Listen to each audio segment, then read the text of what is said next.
round 2 for the month of September. I am Michael Perry, and as always, I'm pleased to be joined by National Master OK. We do not have a player profile this week, but we do have our own state champion who played in 2 strong international opens against some of the world's best players. He played in both Abu Dhabi and, oh boy, I'm going to butcher this pronunciation, but Fujairah? Fujairah. I do not know where that is, but he was traveling. In this first tournament, the Abu Dhabi, he scored 5.5 out of 9. I don't know, does it say here if he gained rating? Looks like he gained zero point 0.6 points, if I'm reading this Yes. correctly. zero Yeah. point 0.6, okay. So it was a net positive, very small, but still a positive. You can see that little graph there. He, what's that? He had 4 wins, 2 losses, and 3 draws, is what it looks like. So good result there, playing at a high level. And then in Fujairah, however you say that, he also finished with 5.5 out of 9. And this time he had 5 wins and 3 losses, and 1 draw. So interesting. I find that interesting because, even though he's a top player, he still has a lot of decisive results. Only 1 draw in 9 games. So that is a bit interesting.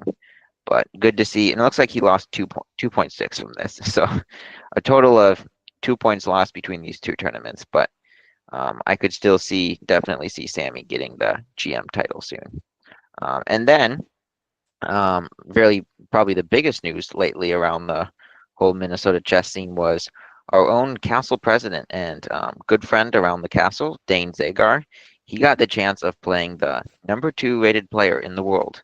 And if you follow chess at all, you know that's Hikaru Nakamura. They got paired with each other in the Iowa State Championship this past weekend. Hikaru and Dane were both 2 out of 2.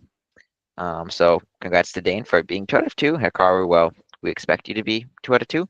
But Dane earned the right to play Hikaru.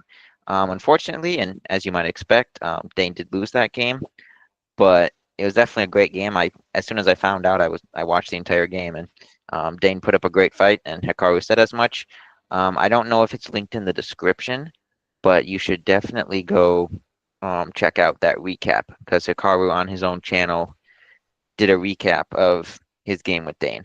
So make sure to check out GM Hikaru on YouTube, and you can see his recap against Dane. Dane was at that tournament because they needed a DGT board because Hikaru, he's kind of broadcasting his games. He's basically just trying to qualify for the candidates, and he only wants to play lower rated players. He doesn't want to play anyone even close to his rating. So he wants to avoid even FMs and IMs. There's this FIDE 400 point rule with even if they're 400 points less than you, you still get a certain amount of points. So Hikaru's Hikaru's using the term Mickey Mouse, and I really like that term, but he's playing in Mickey Mouse tournaments. So he played in the Louisiana State Championship. I think, well, not this last weekend, of course, but the weekend before, and he won all of his games. And then he played in the Iowa State Championship, won all of his games, and played Dane in that one. So Hikaru is on his U.S. tour, but yeah, I think that's about it. We just wanted to recap that because it's a once in a lifetime opportunity probably for Dane. Um, but very cool. Yeah. It was a nice opportunity, and then showed that he's no pushover in that game. I mean, we've known that for a while. I think Dane's been master strength for a couple years. Well, as long as it doesn't have extreme weather conditions at the chess castle like happened a few winters ago. But um, but yeah, it's I think a good sign, and hopefully he took lessons from that game that he'll carry forward. All right, well, let's proceed to the games of the night. I'm going in board order, and it just so happens the top board game is already over, which isn't surprising to fans of the channel because the protagonists were Jordan Tim and Robert Donahue, both known for their speedy play. So let's get into it. And no surprise for guessing the first three moves for Jordan. He's been pretty devoted to the Jababa London in the last year at least.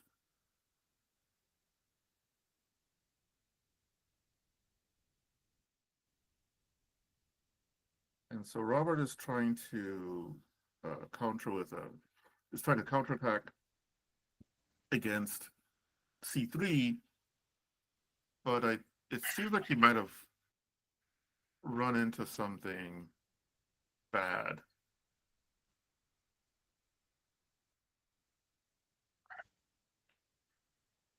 Hmm.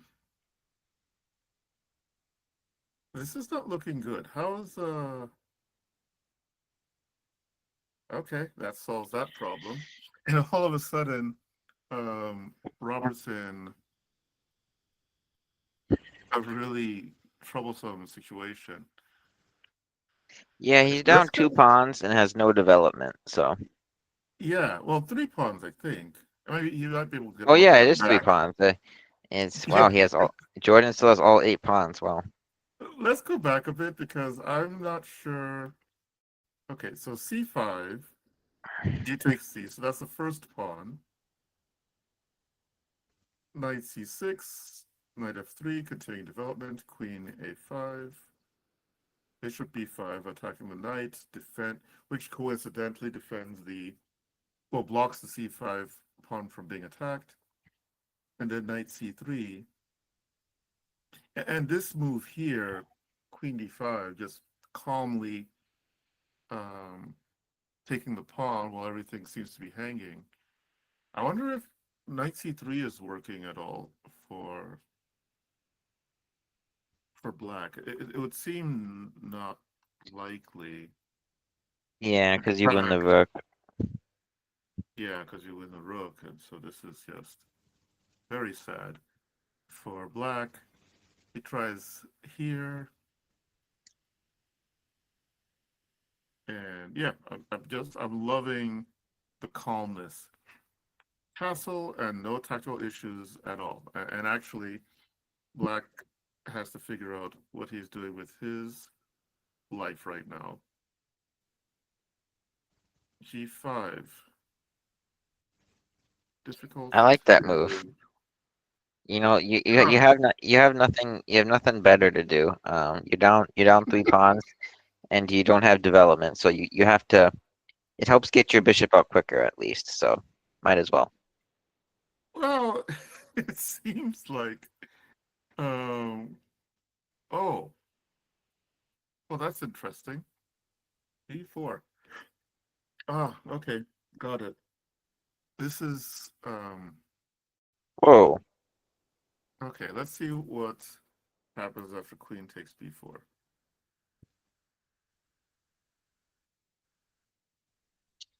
Yeah, I'm guessing he Oh. just wants queen c8. Maybe this first. And knight c7. But then we can go queen a5, right? So queen I guess I know. a5, I guess yeah. It gets a queen little. here, Oh, here, do we have a smothered and mate? here. Yeah. So it's not a smothered mate, but this is the Yeah. queen. I mean, I don't know. I mean, let's see if there's something better to. Um, I suppose it could take the bishop c5, but yeah, knight c7 probably is the way to go. Um, is there, are we missing something else? Is there some better way for white to take advantage?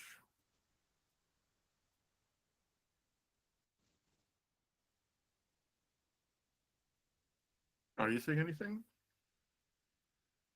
Mm, no, I think your line is just very good. Queen c8 and Okay. queen All c8, and right. you're kind of stuck. So Robert decides to go this way. So let's what's the material count now? got a queen and three pawns for two bishops. Doesn't seem to be enough. And it would seem like Jordan should be able to reel this one in. Oof, that's harsh. What? Oh, okay. All right. Step to the side.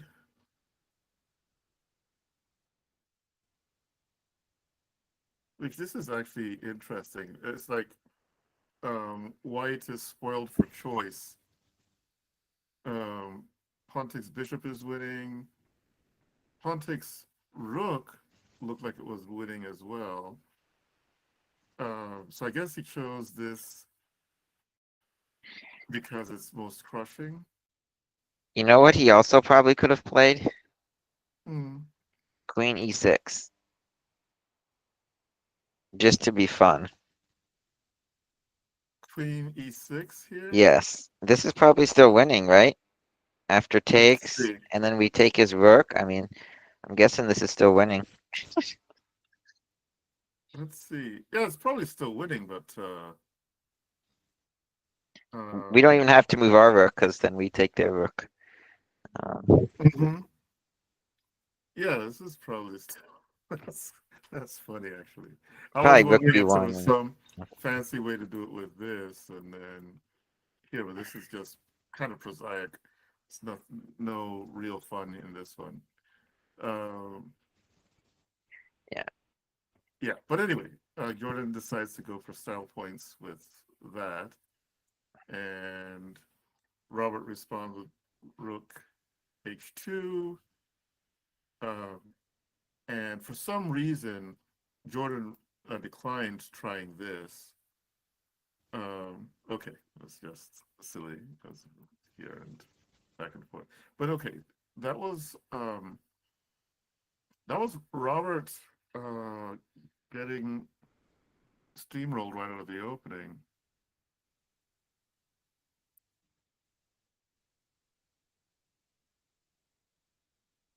Oh, what happened? okay, Oh, all right. Well, let's see. Yeah, this was a quick dispatch by Jordan. Let's go to the next game, and that is Eddie Wasserman versus Kyler Witherspoon.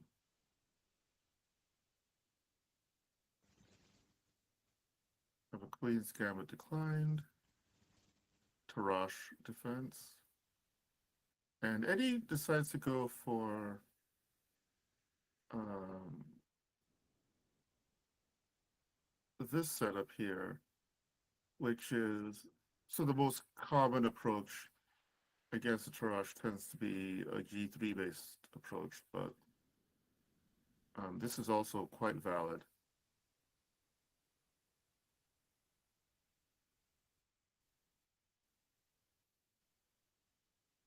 And so um, White has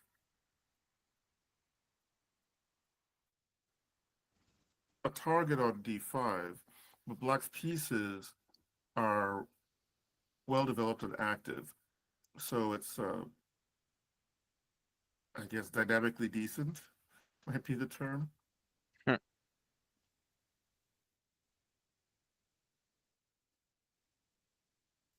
And so, yeah, here I don't know if, well, yeah, that knight makes some sense. It's always a difficult decision. Do you play the other knight to capture, enforcing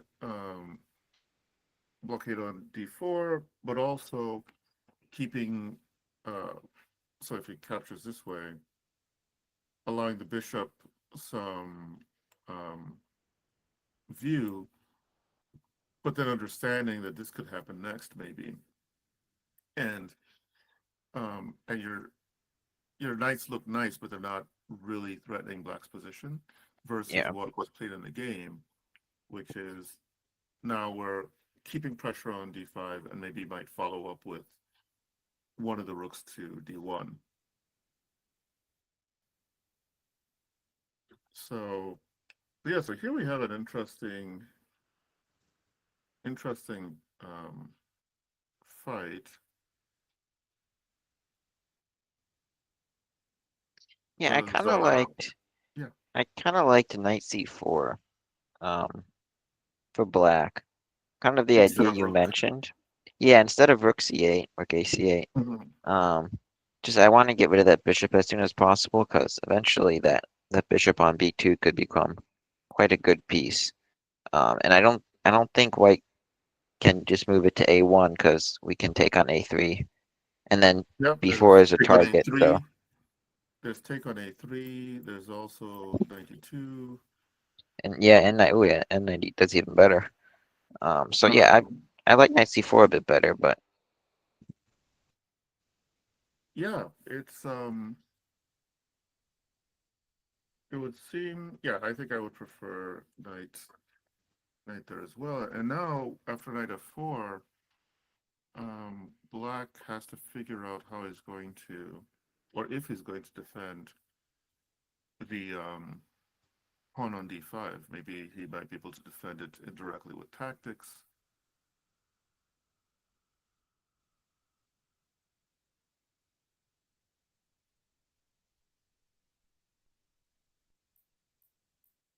Um, I don't know. Let's see. Is my video feed gone? I'm not sure. I've noticed that sometimes it shows that both of us are gone, but Oh, okay. that might just be because like it needs to refresh the page. I don't know. It's sometimes it acts a bit Oh, goofy. okay. Well, now it's All showing right. on my feed. It also shows it's gone, but we're not a viewer, so I don't know if it's a different perspective or not. Okay. So yes, in this position, it would seem like maybe white has a slight advantage, but there's still a lot of chess to be played here. So let's go to the next game. So it's Nate Hoover versus Connor Weatherly, and Nate chooses to open with knight f3, which is very flexible. Now it's a double D pawn opening, and it could become a Queen's Gambit declined, or it could become a Catalan, and it's still not clear. And now we have a similar position to, at least starting position, to what we had in the Eddie Kyler game, except for that um, Nate decides to liquidate in the center quickly, and now we're in a semi-Tarash, is this version.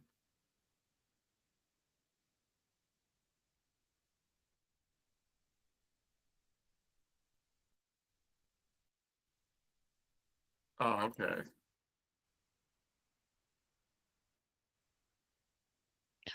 Sure. As long as the viewers are seeing the video, then that's all that matters to me. They're not. Oh, Oh, okay. Okay. Yeah, sure. Restart.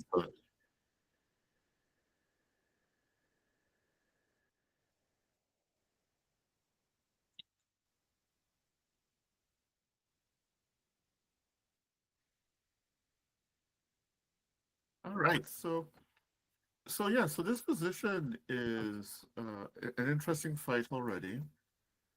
Um, both sides are building up their positions,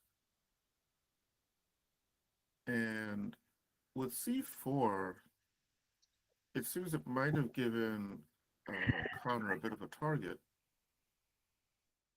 but Nate has found a way to keep his build-up going, and now has, I don't know if the word is achieved, but they've reached a so-called hanging pawn position with these guys. And are they a weakness? Are they a strength? The most accurate assessment is it depends because it's more dynamics than actual structure. Unless black is able to force white to advance one of the pawns in an unfavorable way for white.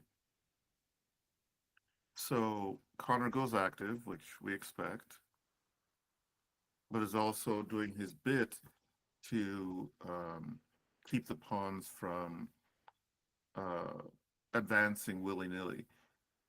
It's really an important thing in these sort of positions that black usually can't fully prevent white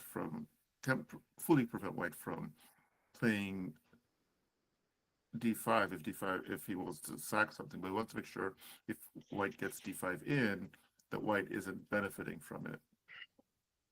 And already it seems like Connor's setup is yielding some fruit. Now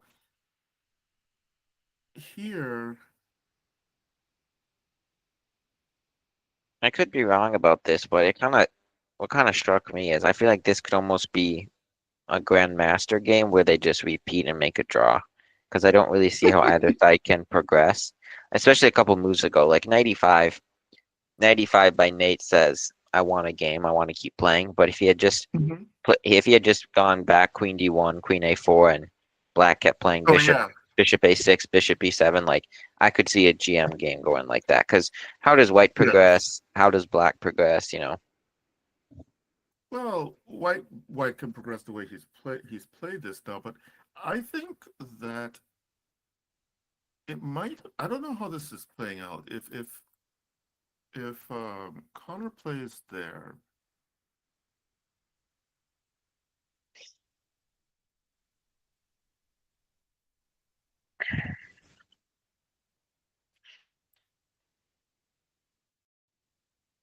is this working?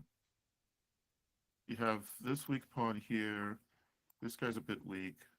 Maybe we create Luft.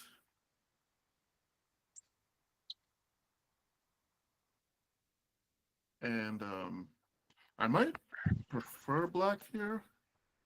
It's not clear though, because Queen D7 might be troublesome. Or not. Maybe 95 is just working. I don't know. It seemed to me like yes, it is possible if both sides felt they had more pressing things to do in life, that Queen A4 might lead to a repetition if these were GMs playing. Fortunately, they aren't GMs playing, and so we get to see a full-bodied game instead. But yeah, I don't know whether capturing on E5 might have been worth considering in in that position. But okay, so Rook C7 happens instead, and now they're thinking about well, Nate's thinking about his future, or not, because it's possible Nate is over at because I suspect he's playing another Simul, right? Yeah, he is. So he might be at his other board while his time is running out here. This has 4 minutes to Connor's 40. So yeah, this is not looking and correct me good. if I'm wrong. Has Nate ever reached? I know Nate has a 2100 floor, but has Nate ever Mhm. reached master? Yeah, yeah, yeah. Yeah, Okay, he probably reached master before you were born, actually. okay, Um, probably. yeah, yeah. No, no. Nate has been in major league battles over the years, and I think I believe he's been castle champion a number of times. He's played in the Minnesota Closed Championship a number of times. Um, Somehow, I could check it up later, but I think he might have reached a peak um, just under 23. But I'll check that later. Yeah, But yeah, because he's I remember that we had a player profile on him a while back. I just didn't remember mhm. exactly whether he had hit master or not, but that doesn't surprise me. I only asked because because like with him doing the Simulink stuff, I mean he usually does well in Thursday nighters, but imagine if he Mhm. hadn't had the NM title and he was doing these simuls. I mean, that would be one way to go. Yes, yes. No, yeah. I mean, he's got an M title, so obviously he must have gotten that. He must have gotten to 2200 before, right? By deduction. Um, and he chose to remove his floor because I think he had a 2200 floor on the basis of being an original life master. Um, so Hmm. yeah, yeah. No, he's got pedigree. So let's look at UV versus Tom Babcock. Tom's another NM and has played some interesting games that I've seen in the last year. So we have another Queen's Gambit declined, only this time no Tarash, semi Tarash. UV is also a London player, so it's not surprising he's playing Bishop F4 in the Queen's Gambit declined.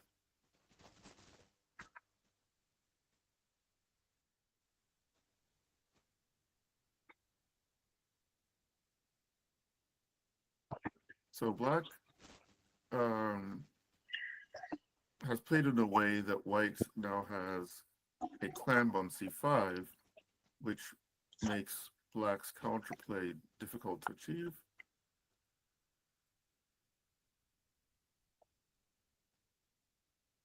And now Black is steadily improving his pieces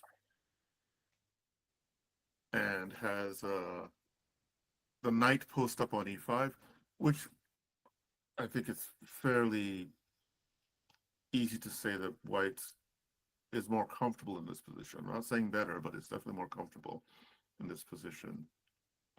Um,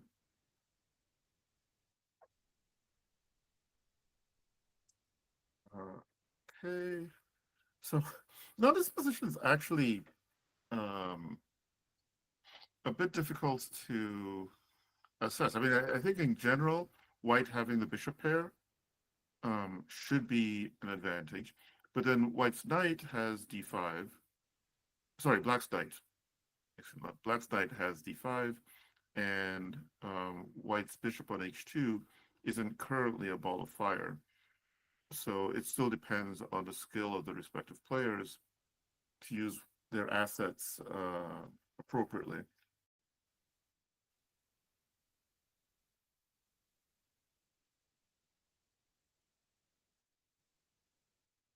Okay, so now UV is trying to open up the position a bit. And this is where we are currently. Uh, in general, White probably doesn't want to be the one to reduce the tension in the center. He'll leave things as is and allow Black to make up their mind about how they're going to play. One concern for Black, which isn't a concern at the moment, is this guy coming here to exchange off bishop for knight. As you pointed out in the previous stream, Michael, one of the advantages of having the two bishops you can choose is that the owner of the two bishops can choose to lose that advantage in order to get other gains. Did I say that? Yeah, you talked. I think you Wow, mentioned. I I say think. some good stuff. I say some good stuff sometimes. Yes, yes, yes. No, I think you said it. No, you might not have used those exact words, but you made some comment about um, the person with the bishop pair more easily being able to exchange at their time Yeah. of choosing than the other way around. Hmm. Um, so this is where we are right now. We'll see how UV sorts that out. Yuvi's been on a good stretch lately too. I think he's won back-to-back quad sections. I think he's back Oh, up to. I think his USCF is back up to like 2037 or something. I keep nice. up to date. I keep up to date with the ratings, so he's doing well. So we'll see if he can win tonight as well. But it looked like a Yeah, pretty even position. yeah. It's still it will come down to the skill of the players and maybe time situation. Although time-wise, they don't seem to be too far apart. Uh, so then we have Norman Myron versus UV's buddy Jason Wagner. And oh yes, Norman is usually a Stonewall guy, right? So not having F4, or is he mostly a Kali guy? Hmm, can't remember offhand. So that was an interesting exchange. So knight f6, bishop d5, bishop d7, and bishop d3, which is in a way kind of sophisticated, right? The bishop um, on d3 wants to be there, but I don't know that the bishop on d7 wants to be there. And so, in summary, it seems as if the white bishop bullied the black bishop to a worse position. Yeah.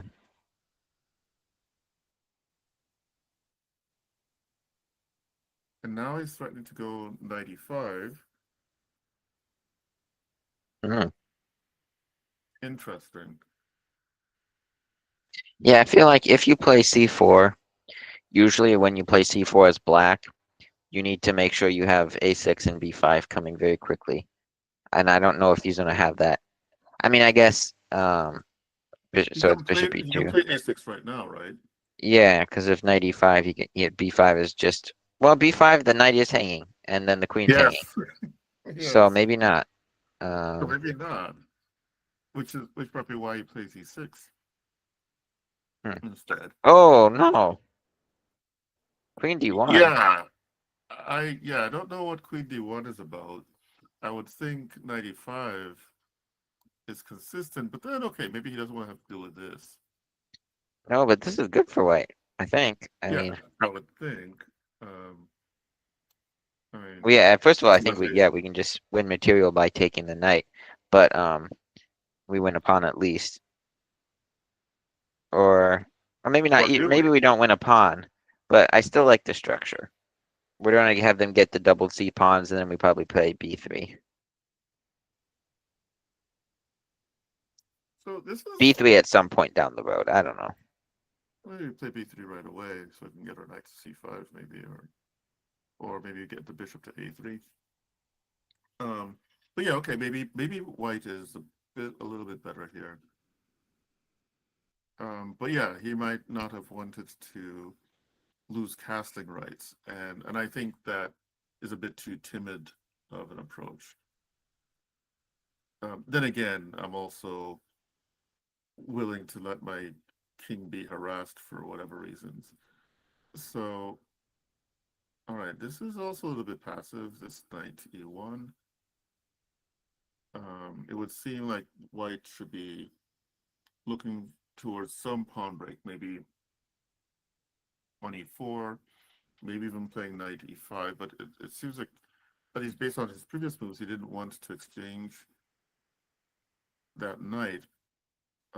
Problem is, Jason now has the opportunity to play his pawn break in the center with e5, and already has a bit of a. He already had a space advantage on the queen side, and is now getting a bit more influence in the center. So yes, he has a um, weakish pawn on d5, but it looks like it'll be difficult for whites to take advantage of that. Meanwhile, white's pieces are a bit better developed. So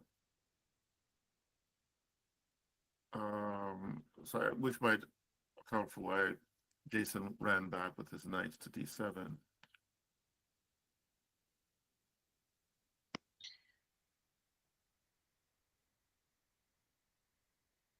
Or it's kind of just playing down a piece here. Yeah,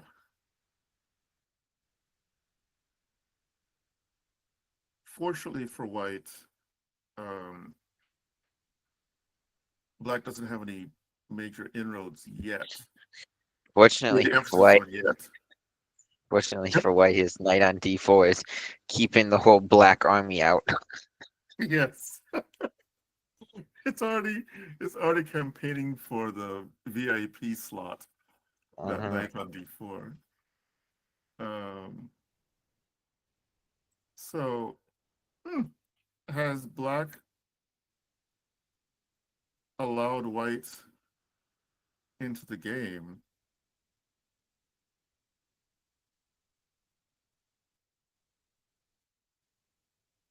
Whoa, definitely being aggressive.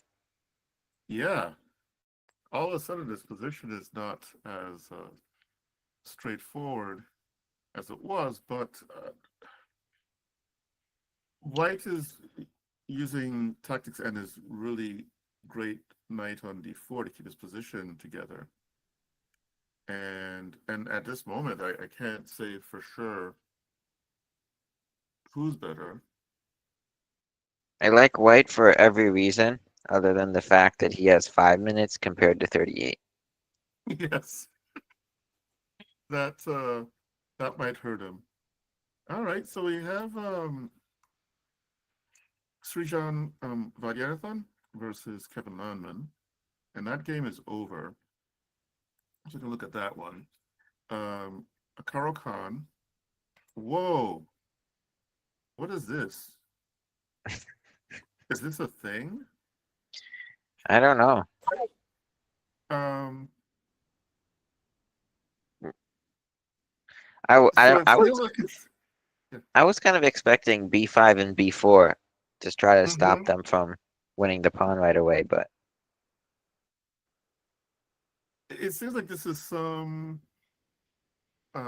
weird. Um, Actually, this can transpose into a line of the Black Mortimer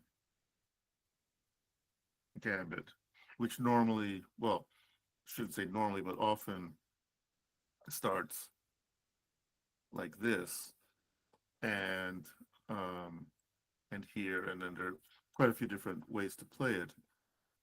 Um, it could, I mean, one other way of getting into it would be, say, um, Team Scandy, and then White responds with this, and then you're into it that way.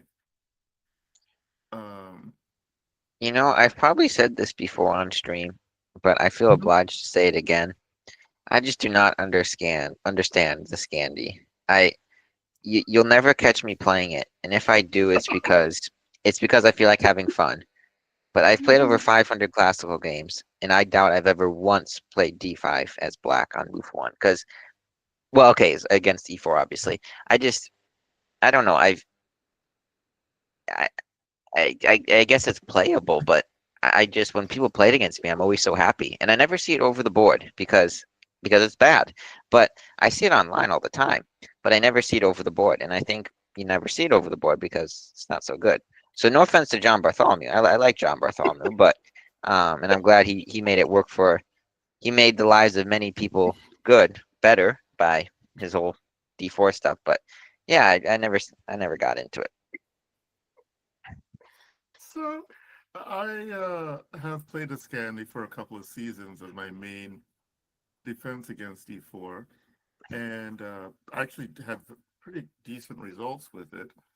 Um, yeah, it's hard to. I mean, one of the things about the Scandi, uh, at least from my point of view, is that it's generally low maintenance, right? If you have other things in life and you don't want to spend time analyzing the poison pawn Nidorf to move 24, the Scandinavian is a very welcome escape in that regard. And it's not immediately losing. Yeah, you're not. Chances are, if White knows what they're doing, you're not going to be able to mate them in 15 moves or whatever. But you get a playable game. I think it may not be as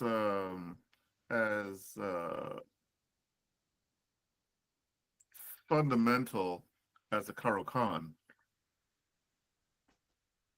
Um, but okay, I'll. I'm not going to put up as strong of a defense. In fact, this position right here transposes directly into a line that I used to play against this Black Mardimer gambit. Um, Yeah. Hey, if the Bond Cloud is playable, like we see Magnus and Hikaru playing it, then anything's playable. yes. Now there's. Okay, so Suigan goes this way.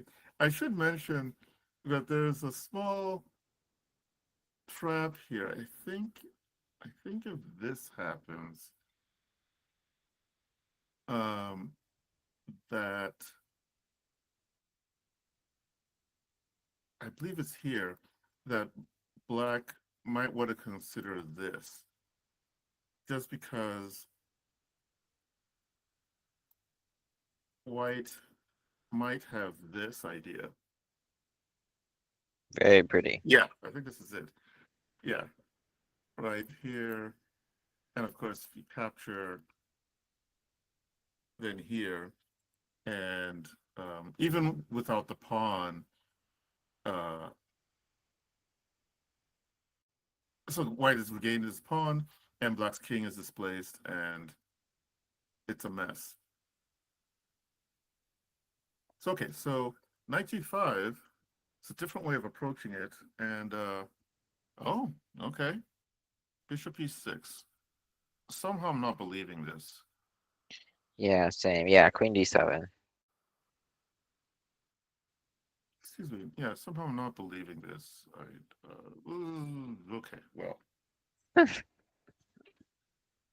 um, that it has a bad smell to it. I don't know if it's losing, but it just feels like moving the king directly into a pin.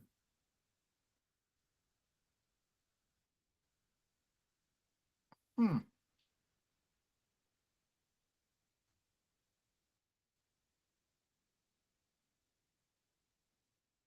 Wow. Let me guess, H6.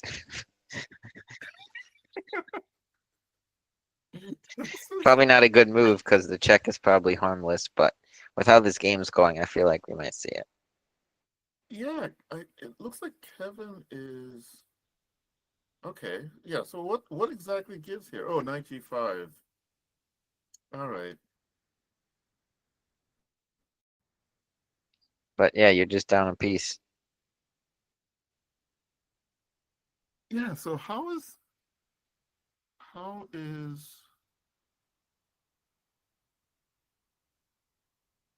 oh, Yeah, I don't know about. Hmm. Oh, okay, you have that nice in between move. this might be a problem though. Yeah, it's getting Rook c4. a little bit sketchy. Well, I was wondering, could you have just taken on? Okay, well this is fine, but could you have just taken with the rook on f6? Uh, yeah, I'm wondering. So here, I guess the knight comes back and defends the rook, but I wonder if there's anything here. Yeah, maybe. Well, the queen defense. Maybe there is. Maybe this is busted.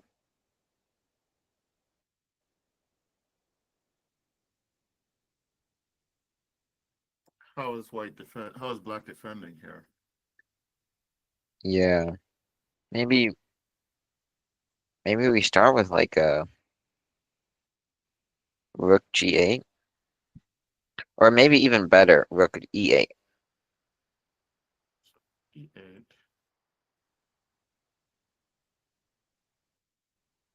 Oh, but then we are allowing rook takes f7. But we're up so much material, we might be okay with that. So rook takes f7, queen takes f7. Um, queen takes. Uh, king takes. Oh, sorry, king e7. Because I guess if queen here, then Yeah, black draw. ends up with a winning endgame. Well, a better endgame because it's not clear he'll be able to promote with his 2 against 1 on the king side. But okay, he's the only one who has realistic winning chances in that one. So then king e7 and Probably have to go queen e5, queen e6, and queen e6 probably.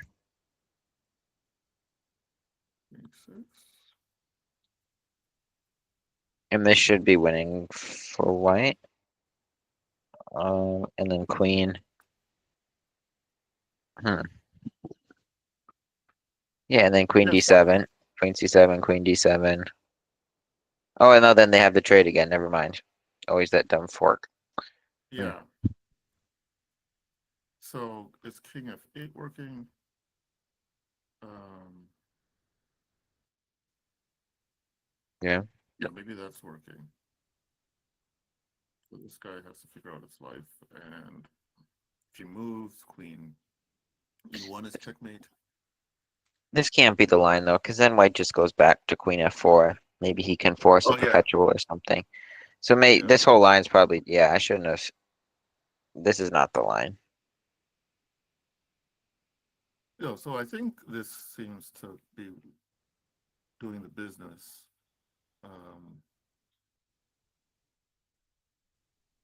It looks or scary, maybe but not. he might still be getting out of this. Yeah, knight g6 and Yeah, I still. Oh, how do you defend against queen g7?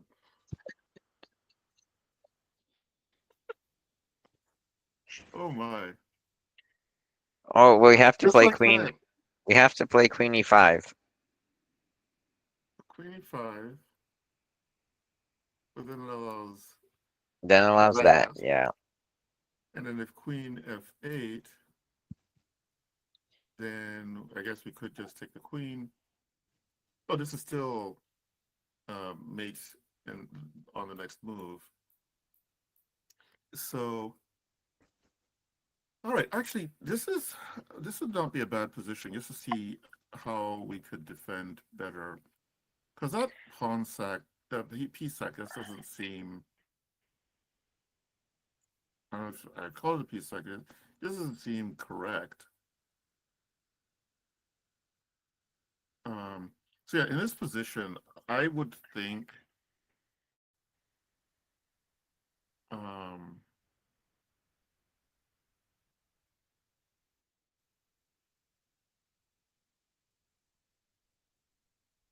maybe we bring the queen back to e6 or f7.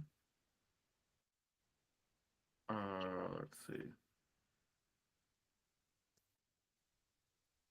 Because queen c4 seems to allow black a bit much. Sorry, white a bit much. Maybe this is another position that we need to look at carefully because it seems hard to believe that black is just lost, but apparently he is, and there's no obvious salvation unless you're Wait, seeing something maybe. better. Yeah, let me look at this real quick. I wonder if. Um, Let me find this real quick. Towards the end here.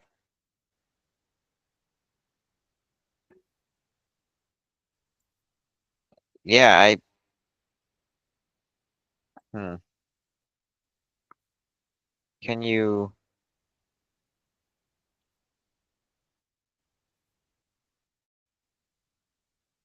Wonder if you can try knight f7 and pray.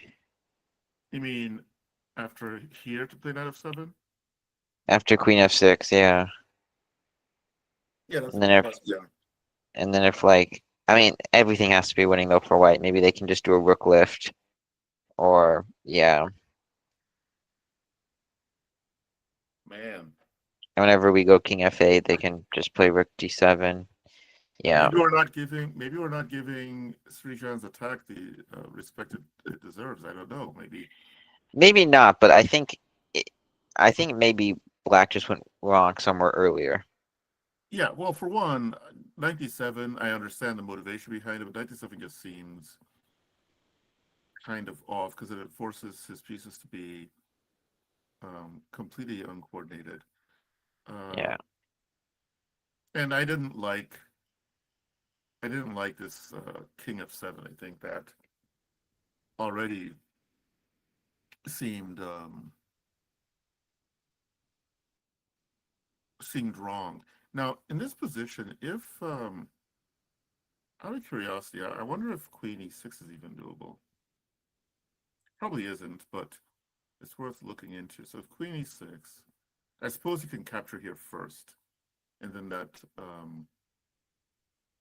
allows Queen E8 to, sorry, Rook E1 to be effective.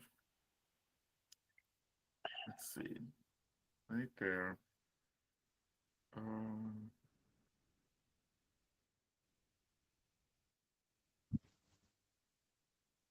and as long as the knight's on E6, it's hard to get the king to safety.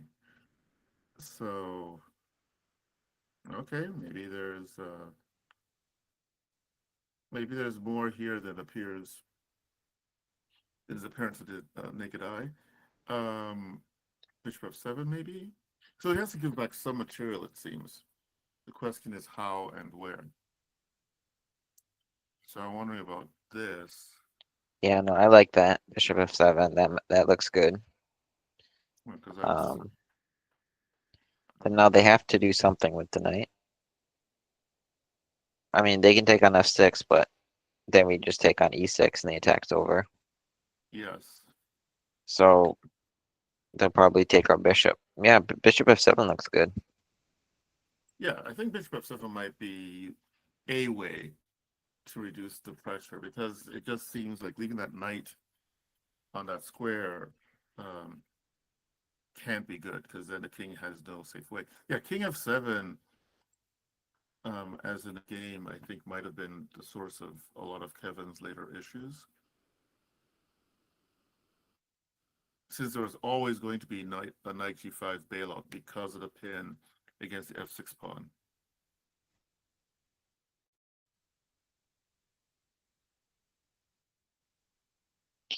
Yeah, no, I really like bishop f7. That looks seems to solve all the black's problems. Then you just have a piece for a pawn. Exactly. Yeah.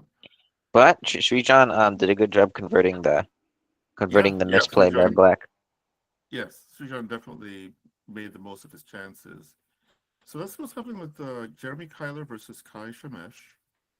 And okay, not sure if that has a name, but so so with your obvious bias against Team Scandi, what do you think about D5 against C4?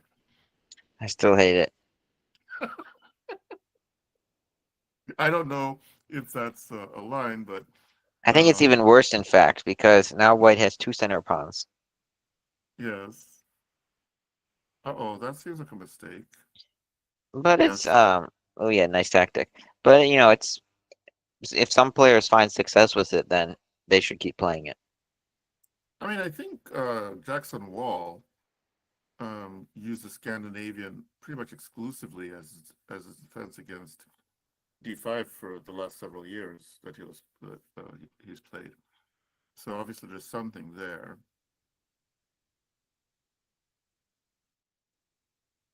Yikes. Yeah, Kai is not having a good time in this game.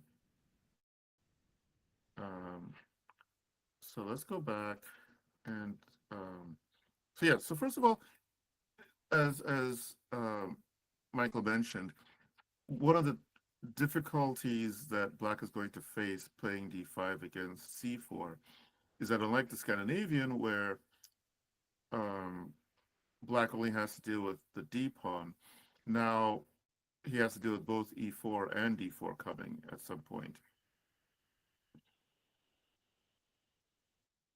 Yeah. And yeah, after this, White has a bit of an edge, but Black is still doing okay until um, this mistake with knight d7. And this is an important pattern to keep in mind for defenders of positions like this, which I guess this tactic can also occur in like London opening. And after that, Jeremy did a decent job converting, taking advantage of all his opportunities. And it was almost as if maybe Kai had kind of given up on it. Um, or maybe it's there's a saying about you know, oh, I guess is it blunders coming in threes like London buses or whatever. Anyhow, that was a good game by Jeremy, taking advantage of his chances. Yeah, and And just kind yeah, of to show the viewers and Kai, the move I'm guessing was best for black to avoid that tactic and kind of just develop. Probably would have been Queen C7. Then your bishop's yes, defended, and then yes, you can probably castle next move. White might try something like Rook C1 and then try to play Knight B5, making use of the pin and trying to win your bishop. But you can play something like A6, and you should be all right in the long run. yes.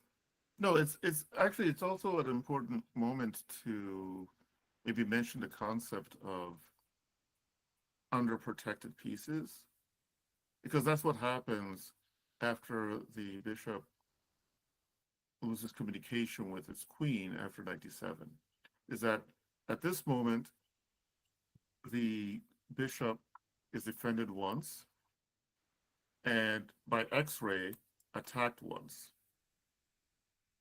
and then after 97 the bishop is not protected and still attacked once, which now leaves it vulnerable to a tactic. And so, as Michael mentions, if you want to play knight d7, you probably have to um,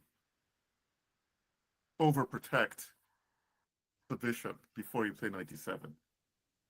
So, say something like this happens, now you can play here, and you're not losing material. And maybe you also have some flexibility on where you're going to move your king, cast your king. Yes, that's a good point. Let's see what happened in Nate versus Brendan Foote.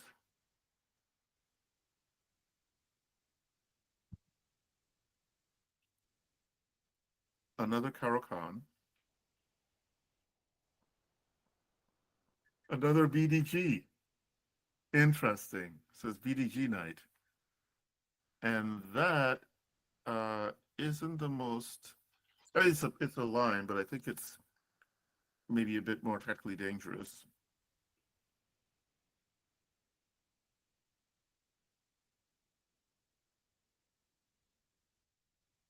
Do you know if this is all theory? That I don't know. I usually defend with bishop f5. So I don't know if this. I don't know the theory of the bishop g4 defense. Um, I suppose we could take a look and see if we can find any previous games here. So, um, oh, I should mention Timur Gareev has played this opening as white a number of times against pretty strong players, Hmm. and even he had to feel the force. Guillermo Vasquez, who is probably one of the tallest strong players on the circuit, I believe he's from Chile, but he goes to school. I think or went to school at one of the Texas powerhouse schools. Beat him back in 17. But yeah, so Bishop G4. Shimonov played this. He was a strong player. And let me see when the first move shows up. So from what I can see, the first new move is castling right here, Hmm. where um, in at least in the master database, H3 had been seen prior. Castling seems to make sense though, so I don't see Yeah. that it's wrong or anything. And so White has most of what he wants in this position. All his pieces are developed. The only thing is he doesn't have um, a ready target yet. And so he starts moving his pieces closer to Black's king. And now he has some more compensation. So his compensation includes increased space, the bishop pair, half open ENF files. Is that going to be enough? We'll have to see. Already, black has to contort because after c4, getting more space, he's also threatening to fork the bishop and knight. So the knight runs back, I suppose, ostensibly to um, help shore up the defense on the king side. Bang! So then Nate's getting two pieces for the rook, and he still has the other advantages that he had in the position. And yeah, already I think it's safe to say that black isn't going to survive long in this position. Yeah, he didn't have to. Brendan didn't have to do that though. He could have. I mean, Bishop E7 probably seems most natural to me. The problem with Bishop E7 though is I'm always looking at ideas like Bishop H6 and Mm-hmm. Queen F3 or Queen F4 and trying to put pressure on the F file. And you might not win it, Yes. but you're provoking some sort of decision from black. And if he did play Bishop E7, maybe he can go Bishop F6. But yeah, probably just Bishop E7 or Bishop C7. But once you play Knight F6, I'm sure he Yeah. missed that tactic. Otherwise, he wouldn't have played it. Yes, that's my guess as well. That he thought the counterattack would benefit him, but he didn't. He probably didn't calculate through the results of rook takes f6. Yeah, and after this, it's just pretty painful. I mean, it's still a position that black can fight in, but it doesn't seem as if he's going to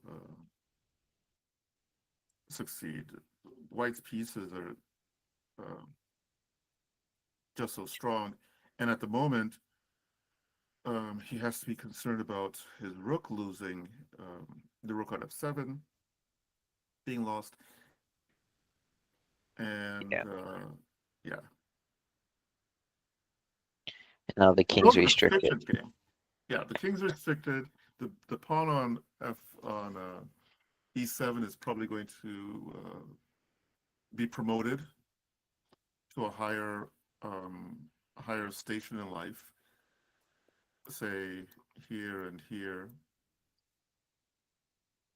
Um, and the king still can't help out. So yeah, that was a pretty efficient win by Nate. There are two games. So Nate's game against Connor finished in a draw. Interesting. Oh, they repeated this moment. So when we left, I think I was wondering if Black should take on e5. And then you were mentioning how at this move, instead of knight e5, White could play here, and then they'll have a GM draw possibility after this and here. Hmm. But they found another way to get the GM draw.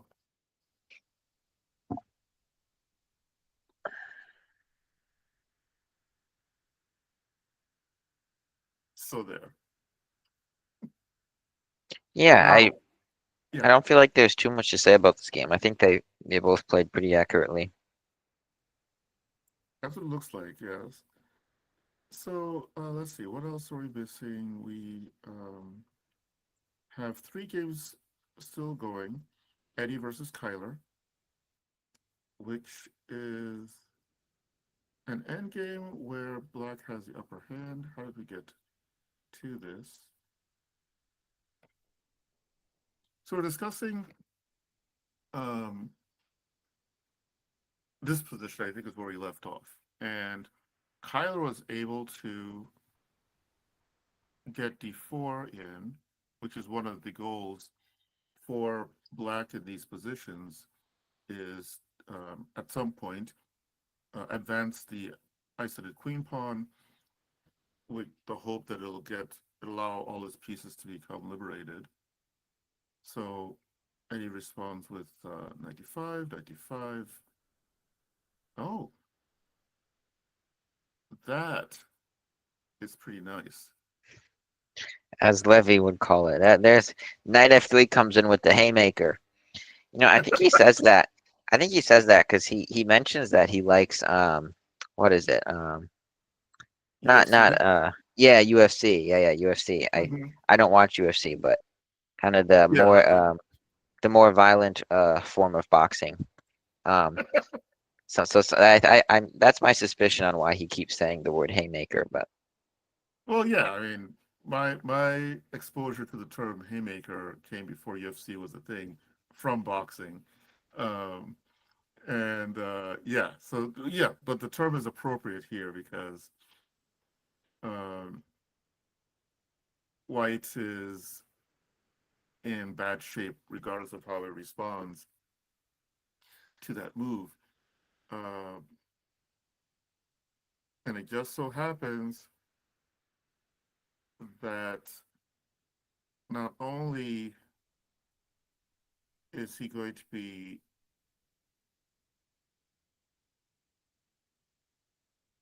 positioned down, he might be material down too. Bang.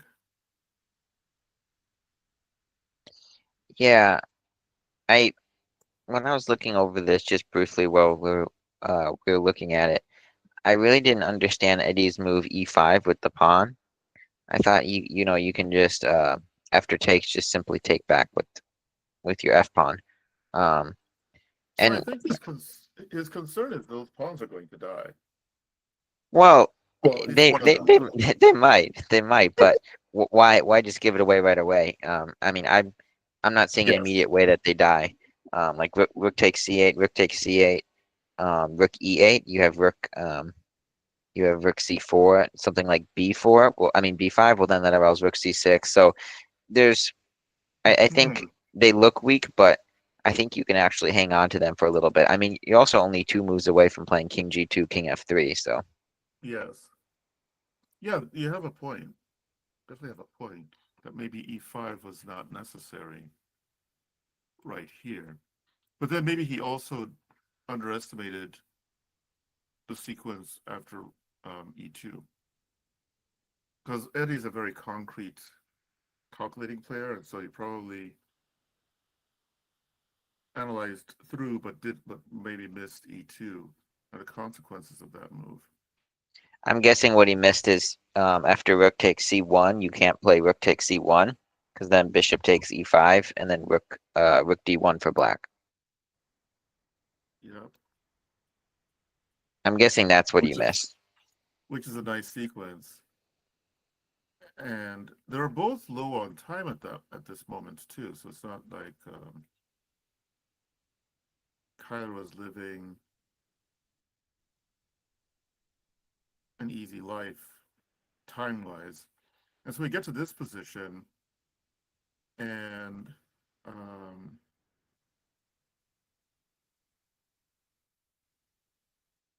ah,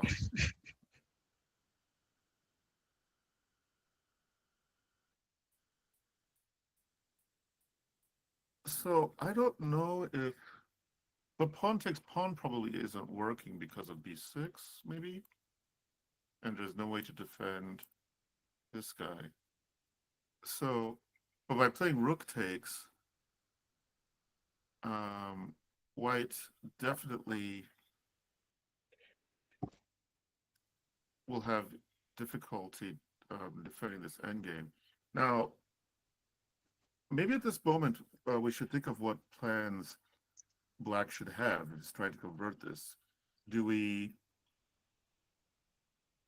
do we keep our king on the king side? Do we move as if we're going towards the queen side while still keeping the option of going to the king side possible? Do we have time to try and pick off the b5 pawn, for example? Kyler goes with king g7 and h and f6, and so this is where we are. Okay, king e6. I think black is going to win this one. Um, Basically, his 3 versus 2 on the king side should keep the white king occupied, and then he'll stroll over and capture the b pawn, the white b pawn. Yeah. Is one way of doing it. It's not the only way, but I think that would probably be the most straightforward way. And for And we'll all see like what. newer players in chess, who might be watching, that's usually a very common theme in endgames when you're up a pawn. Usually, what the side does, they might even let you go up a pawn or equalize the material, but then your king will run over to the other side of the board, like OK said, and you'll just promote. Yeah, create a fox in a chicken coop. Although in this case, the chicken coop only has one chicken on on the B file, but that's more than enough to win with. So let's see what's happening here between UV and Mr. Babcock. Um, we left around here.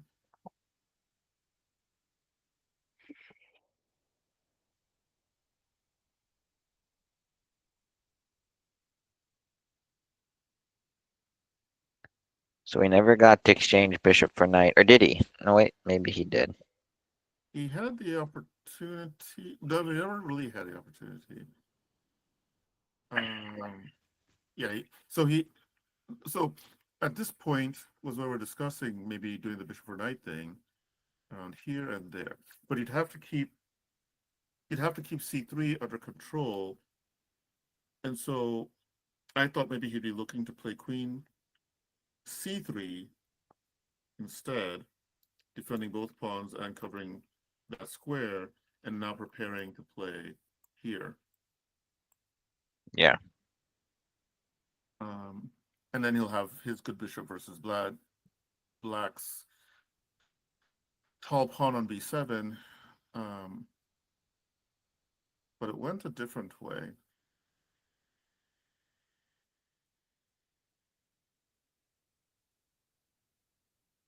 Even here, I think queen c3 might be the way. Maybe there's no major difference. Basically, black is going to try to sorry, white is going to try to chase the knight away. Yeah, I don't know why you wouldn't have gone queen c3. It seemed like the best option to both defend and attack. Yes. And actually now I'm even a bit more confused because, okay, so after here, so if he plays queen c3, for one, he's already threatening to capture that guy, which I think forces, well, I don't know if it forces it, but um, black will have to, well, need to at least consider whether he's going to retreat either the knight or the rook in order to keep c6 defended. If he goes for rook, then maybe he has to push both pieces back, because then we can get that in. Um, and then here, okay, it's not Yeah, it's unfortunate because black will probably just hop their knight into d5 again. d5. Yeah, yeah. So maybe it's not as clear. And then our Yeah, rook looks a little funny. yes. No, but I think so. Let's see. We're looking at queen c3, then rook a6, and let's see. I'm guessing you prefer white though. Yeah, yeah. I prefer white here for sure. Um, Black's bishop is just so bad. yes. Yeah, black's fish. But okay, let's see UV's plan though, because UV had some idea in mind when he played this. Oh, so now he's kind of passive. I mean, his pieces are more passively placed, but maybe they couldn't really attack from where they were. Ah, maybe we get the bishop for that exchange after all, or not.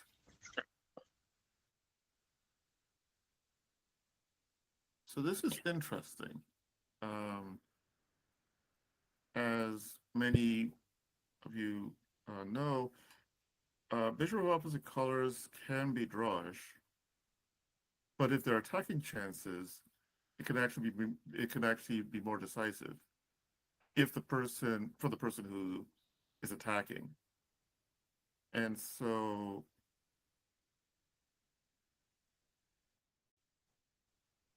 Yeah, so I thought he might do that because it looked so c5 opening up the bishop did look quite scary. yes.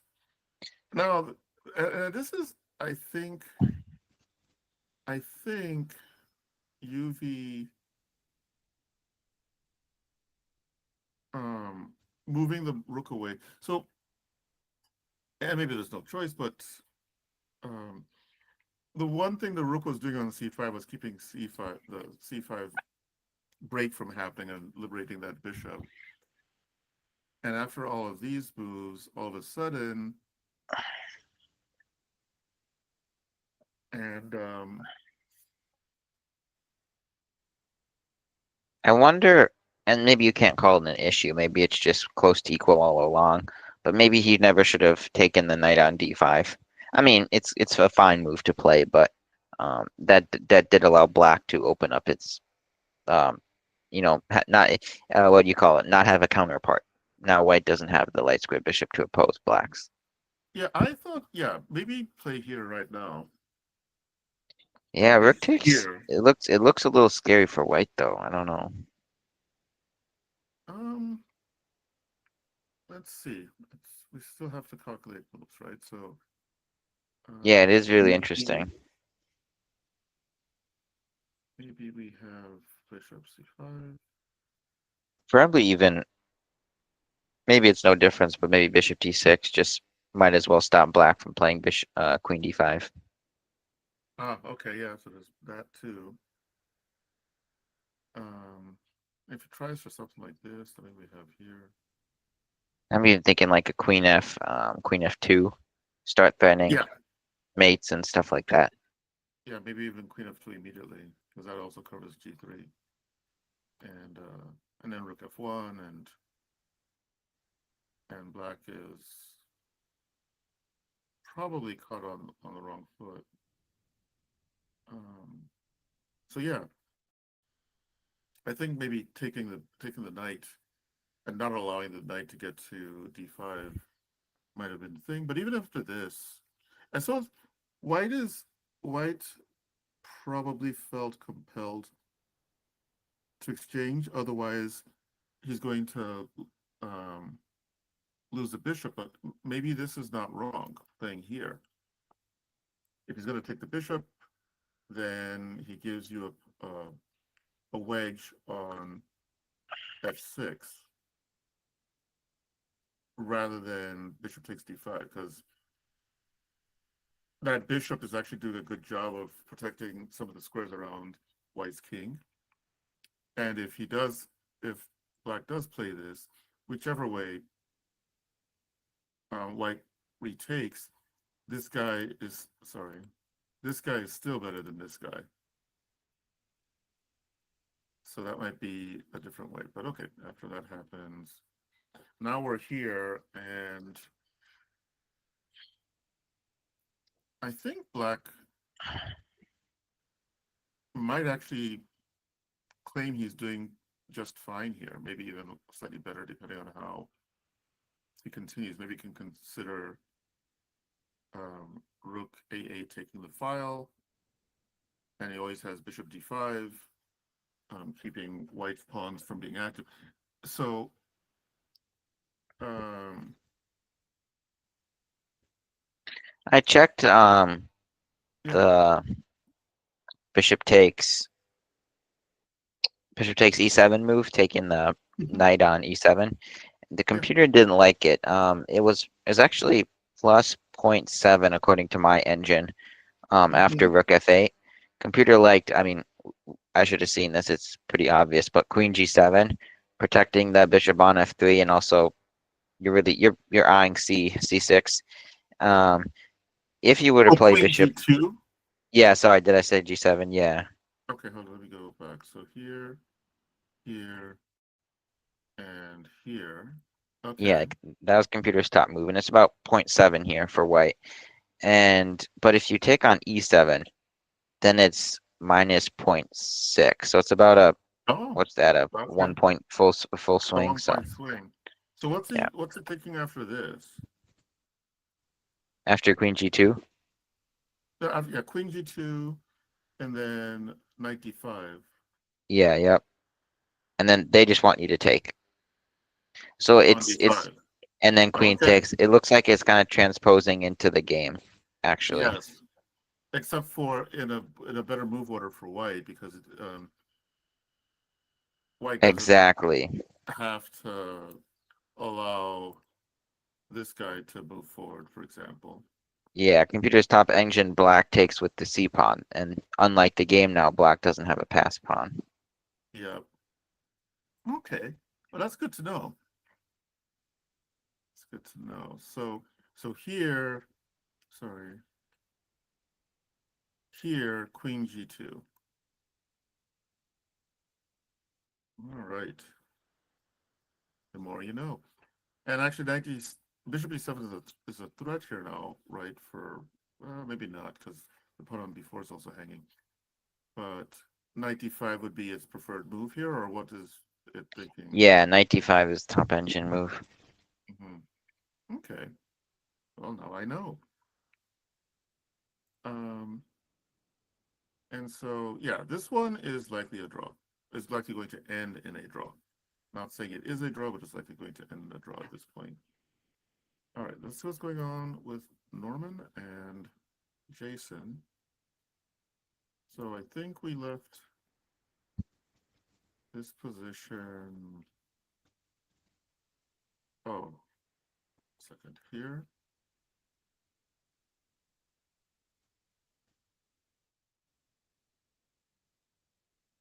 Yeah, I think we're around here where we left. Okay, so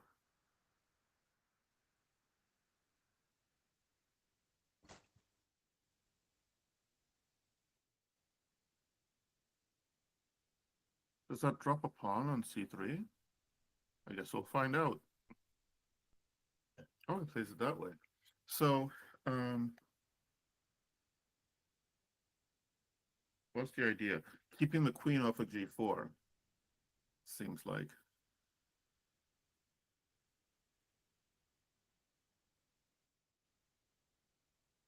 This is actually an unclear ending.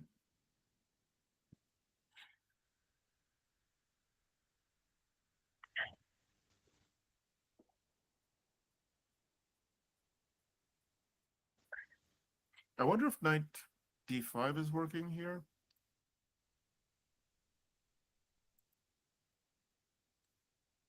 And then up here, we go here. Knight Oh, d6. knight d6, yeah. Yeah, this is actually getting kind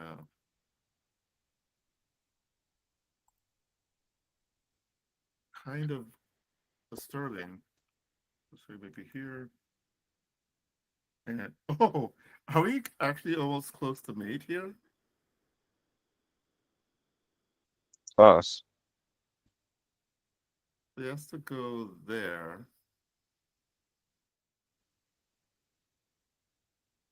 Mm. Uh, and so does he play here now? Yeah, I'm not seeing a mate. Yeah, I don't see a mate. Um, so maybe he just takes on b7 and comes back and does Yeah. pawn launching. But okay.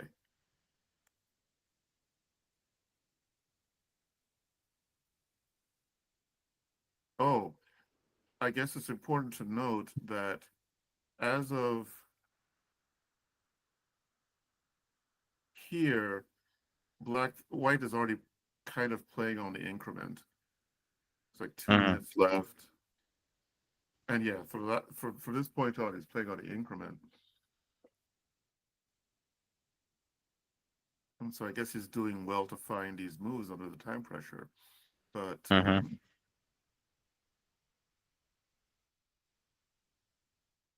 okay. So this actually it's not clear. I don't think it's clear who's winning here. White's king is a bit misplaced.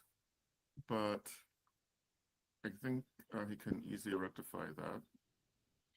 So Yeah, let's go back to that. I like Jason's chances though. I just think King Yeah, D4, sorry, King D5, King D4, King C3. Your king's just much quicker, so I think yeah. my guess would be it's winning for black. But Oops, my bad on that last one. So yeah, here, and this guy is misplaced over here. It'll take him a while to get back into the game. So yeah, Jason should have a good chance there. It looks like Kyler's game is ended, and yeah, as we discussed, we left the position here, and so b6 is a very good move, keeping White's king from advancing, and now forcing Whites to make a difficult decision. If you commit to going to the queen side, then you get outflanked by Black's king on the king side. But if you um, come back to the king side, White at the very least has reserve pawn moves um, to gain or regain the opposition when they feel they need to, and then can go with the outflanking over to the queen side idea. So that's what happens here. And now black has got the opposition, and white is in close to zugzwang. And white decides to go left, and sorry, white decides to go left, and black goes the other way. And now it's all over. So um, Eddie resigned. He had 46 seconds left, but the plan would probably could either be this, and this, and then promote, or he could just play this right away.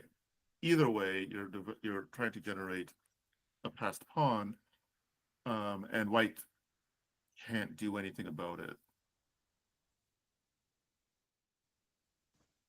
UV and Mr. Babcock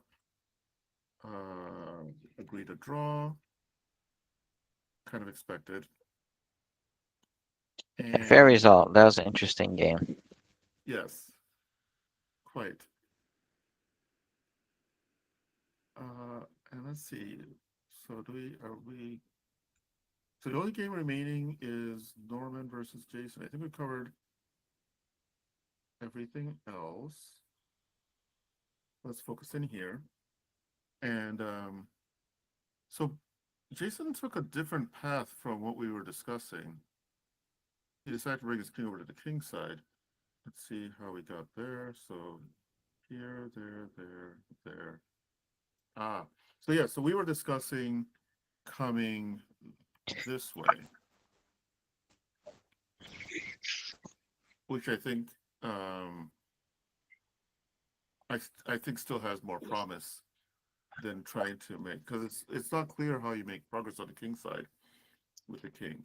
So yeah, so coming there allows white the chance to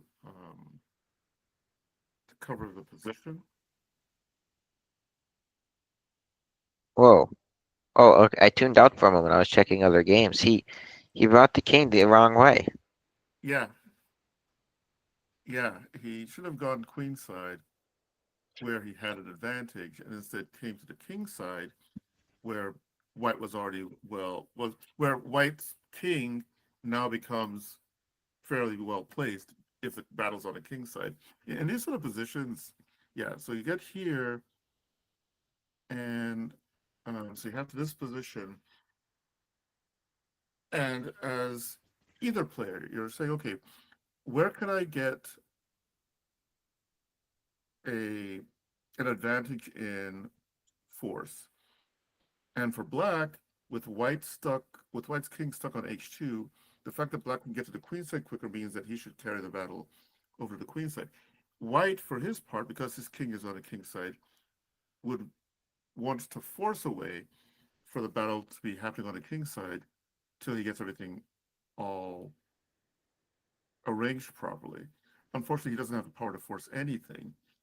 Um, but then Jason allows white to consolidate by going to the king side. So now I think it's going to be difficult. Again, um, Norman's in time trouble, so it's still very possible for him to make a mistake due to said time trouble. Let's see. Yeah, this should just be a draw now. The only way is if Jason brings his king back around and um, Norm doesn't bring his king close enough this time. But I don't think Norm will give him another chance. I think the chance is gone and it should be a draw. Yeah, I think you could be right. Uh, in fact, there's already a small problem. If the king moves, so knight f4 may be an idea Yeah, at Black some has to be a point. little careful now. Yeah. Because Black doesn't really want to move his knight ever, because as soon as he moves his knight, White plays knight c5. So Mm-hmm. Black's a little bit stuck now. This would be if Norm could somehow win this, this would be a quite a miraculous win, considering he was dead lost and it was a pretty obvious win for Mm-hmm. Jason. But this would be quite impressive. So Jason decides to play h4. Um, Probably the right with decision. Yeah, so he's hoping. Okay, so now they both have isolated pawns, and maybe he's hoping. Oh wait, is it the right decision though? Yeah, I'm not sure if Hmm. it's the right decision, but it's a decision. Um, Yeah, no, this probably isn't the right decision. The more I look at this, sorry, my mic's um, too loud.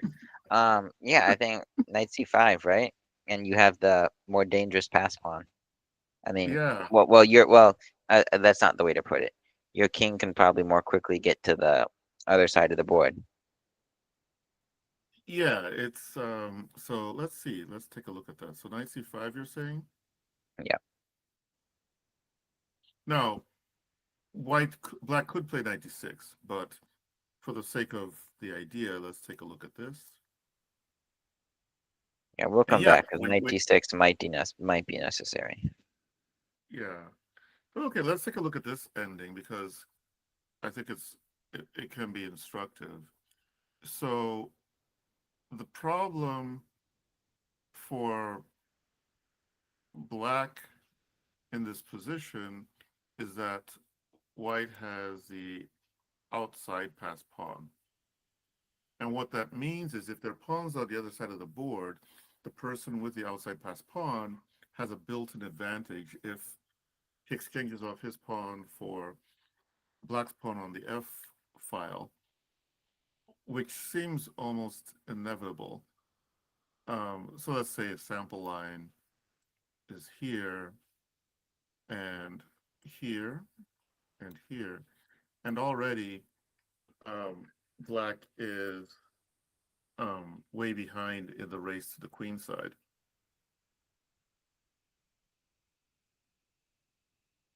And that's this principle occurs even if the person with the OPP is just giving the pawn away for free, the time that the white king gains in heading over to the queen side is often decisive.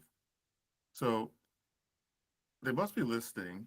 Norman played knight c5.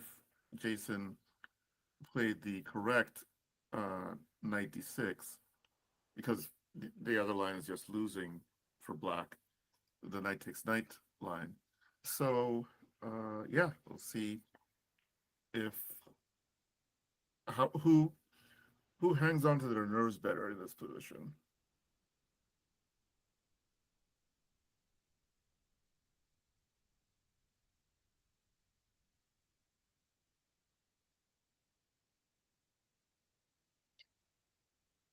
Tick tock. Showing Norm has 10 seconds. Yeah, just looking at the clock. Tick tock goes the clock. Could he make it? Oh, so there must be some other delay because is it? Is it increment 30 or is it Yep, increment 45? increment 30. Increment 30, because he went from, yeah, there must be some delay in the broadcast. Um, Yeah, so maybe this is Jason's chance to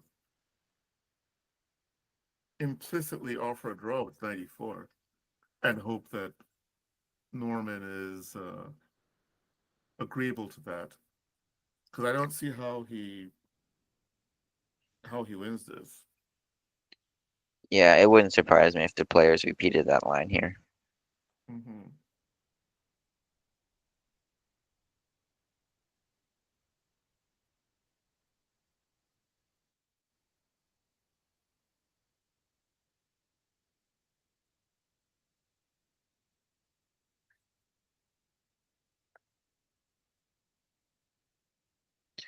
Well, I might as well mention now. Now's a good time. I Oh yeah. forgot earlier, but the Golden Gopher Open, for those who are still watching, is coming up this Friday through Sunday. It's going to be at the U of M. Samrug Narayanan, who's our state champion, is running that tournament. But you can go to Minnesota Chess. You can see the flyer there. You still have time to register, so if you haven't registered yet, make sure to do that. We have, I mean, last I checked, we had like 132 or so people signed up. So, I Oh mean, wow. I don't know what their expectation was, but to me, that's a pretty good turnout. But if you haven't signed up yet, make sure to sign up. It'll be a good tournament. There'll be good competition. I believe there's three sections, so you get to play people who are somewhat in your rating range. But yeah, once again, that's this weekend at the U of M. Cool. Yeah, it's like a strong field is registered. So did Norman actually run out of time, or is there? Oh, he managed to make it with 5 seconds left on his clock. So yeah, I have a suspicion this is going to end peacefully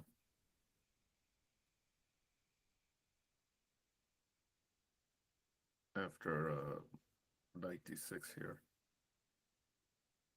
That would make it our third draw tonight. Boards 3, 4, and 5, all draws. which is actually a lot. Yeah, Um, we don't usually have that high of a draw rate on Thursdays. players are usually out for blood, Yes. especially when you have Robert and Jordan playing Thursday nighters. Maybe that's part of the problem is that they played against each other. If they had been distributed to other opponents, maybe that would have increased the chance of more decisive games. Yeah, indeed. No, but I think there was solid chess played on those boards and correct chess. Um, While we wait for this game to finish, I mean, if I would have had to give an upset of the night, I would probably go with the Kevin Landman game against Srijan. I don't know what Srijan is rated, but he's a player I'm unfamiliar with. Um, it's not yes, showing a maybe take a rating. look. Yeah, Yeah, because I maybe you guess he could take a hasn't played look. FIDE. I guess he hasn't played Yeah, FIDE tournaments. So let's see. because I mean, we looked at this earlier, but it's a cool game from him where he made a technical unsound piece sacrifice, but it was a little bit tricky and Kevin didn't play it correctly and Srijan got a nice win. But Kevin's a good player. Kevin's around a 1700 rated player in that range. Hmm. So very nice win for Srijan and it looks like he's an improving player. Yeah, oh my word. His USCF rating is 1270.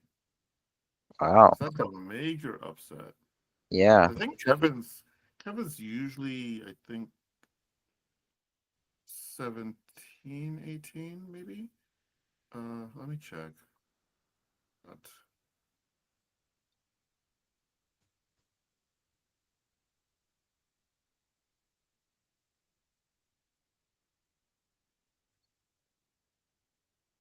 Other than that, I don't think there were any big yeah, upsets. Kevin's 1753. is his Mm. current official rating. So that was a massive upset. Um, 500, 500-ish points. Um, yeah, but it goes to show that, um, you know, who was it? It's not enough to be a good player. One must also play well, and somehow Srijan was able to put enough pressure on um, on Kevin that he was able to get this mating net. Yeah, but as we pointed out, it looks as if king, instead of king f7, maybe bishop f7 improves black's chances considerably. I hadn't even looked at this as a response, or maybe it doesn't make any difference. We just capture, and if we exchange off the exchange off the queens, I think we're doing well. So, so yeah, bishop f7 might have been um, the best way out. But okay, let's see what's going on here. So let me see. And an After added note, the castle will be closed on Saturday, so no one. But don't show up at the castle thinking, oh, I don't want to play the Gopher. Let's just play a more casual tournament at the castle. There will be no one there, so make sure you don't show up there this weekend. oh, Norm declined the draw. I think they were on the path to it. So let me see. After knight c5, so that's 1, 96, 93, right there. So Two? Is that second two? time, yeah, Yeah. 93. Wait a second. Go here. Go here, here, there, there, there. Okay. So after 93, it's black to move. And so this is first time with this, second time with this. Ah, anyway, by playing king g5, he broke the repetition. Shouldn't even have bothered. So it was actually Jason who broke the repetition, not Norman. Okay, so well, we'll see how this plays out, but um, I think that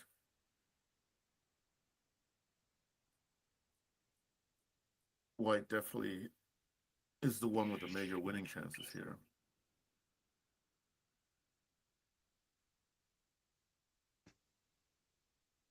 And the problem is when you have an opponent who's low on time, obviously you want a Mhm. complex tactical position where you can at least pose new ideas. But in this position, I mean, pretty much the It's only so idea is, fun. yeah, it's so simple. The only idea is what White's doing is just attack the b7 pawn. Yeah. Excuse me. I was talking about Norm being under time pressure. The only Mm. the only thing Black can do is they can't even really create much of a threat themselves to take advantage of his time pressure. They can pretty much only respond to what White does. Exactly. And unfortunately, swapping off the H for F pawn will always be in White's favor. So I don't know that Jason has much choice here. He probably has to play knight d6. Yeah, I was afraid he was planning for something like this, and I don't know that this is going to. Oh, maybe his idea is knight c6, and Mm, then yeah. So okay, well we'll see how this works out. So the exchange off. So if knight c6, knight e7, knight b4, knight c5. knight Uh, c6, knight takes a6, knight takes yeah. a5. So, so they just find another way to get to a drawn position. All right, let's see how this goes.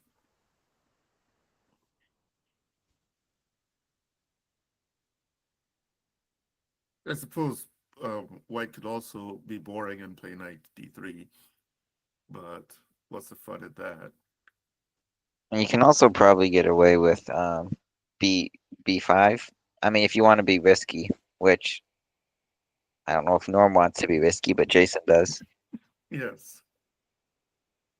Yeah. Well, we'll see. We'll see what happens. I mean, I think there's also a big rating gap in this game, which likely explains why Jason isn't in a hurry to allow a draw. Um,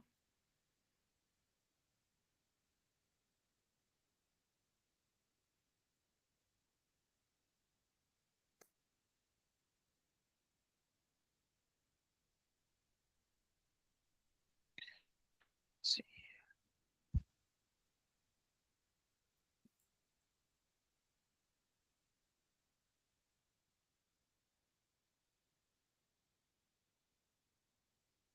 okay, so Norman's USCF rating is 1671, while Jason is usually in the 1800 range. So, so there might be that in play under the surface for where Jason definitely doesn't want to agree a draw too easily.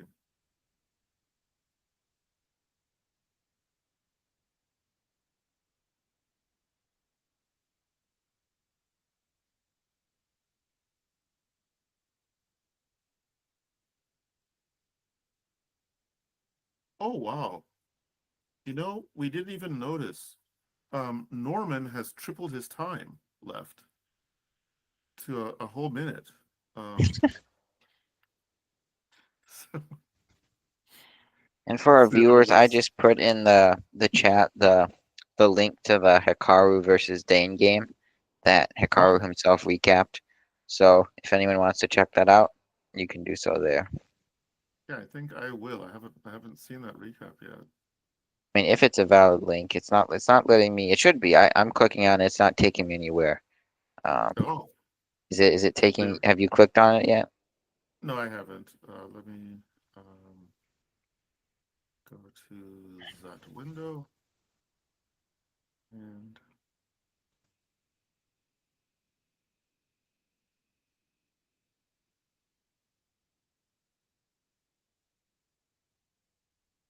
oh, I don't even see the link yet. You put a link in the chat for The YouTube chat for the YouTube chat. stream. Okay.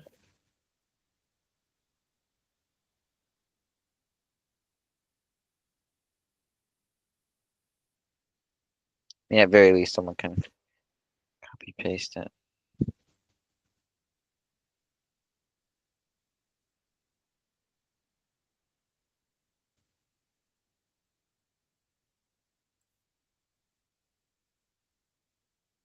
Okay.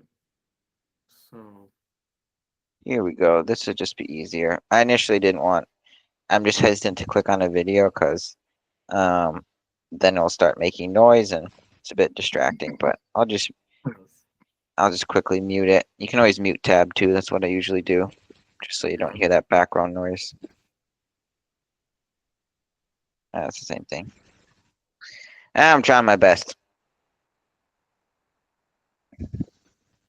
Meanwhile, in the game, The they did game goes exactly what on. they did exactly what they. Well, I mean, Norman's gonna pick up that pawn first. Maybe it's not Oh quite yeah, over. there's that. I mean, it is a rook pawn though, so maybe Jason's not really playing with fire. Uh, you know what could also be interesting here? Well, okay, king e5 isn't doing anything because you can always give up the knight and for the benefit of taking the pawn. So yeah, this seems like the wait is finally over. Yeah,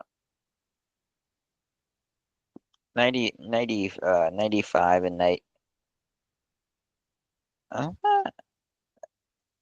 I mean, that's fine, I guess, but I kind of prefer 95 and knight g6. Just get your knight and king as close to the h file as possible, just so you can, the two ways you draw are just by exchanging knights or sacking your knight for the pawn. So just get your pieces over to the h file.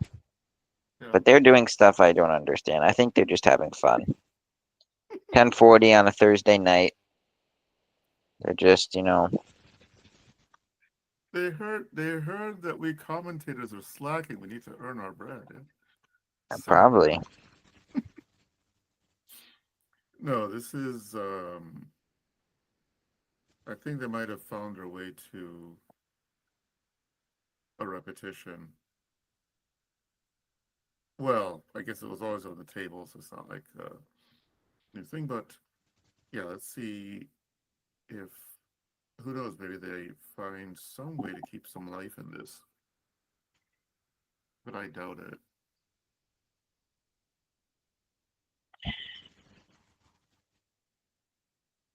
Yeah. Black can't both defend um, f4 and avoid a check. So they agree to draw. And well, that was a interesting battle. It's like topsy turvy. I think Jason definitely missed good winning chances by bringing his king to the king side. If he had gone king towards the queen side, towards the center, and then queen side, then it would be very difficult for Norm to hold a position. Yeah. Move. Move 54. Just playing Yeah, king d5, and yeah, he would have won. exactly. Well, So this that is that was our actually last game. that was our last game, so we can call it a night. I guess maybe a brief word from our one of our sponsors. Um, Yeah, uh, that would be our chess goals, which is headed up by local national master Matt Jensen. You can use the coupon code CASTLE to save 30% on any of his chess courses. They're simple chess courses for non-grandmasters. So if any of you grandmasters watching want to get that course, it's too bad. It's only for non-GMs. Um, but yeah, so check that out, and thanks to Matt for sponsoring the stream. Um, I think that about wraps it up. We'll see you at the Golden Gopher Open.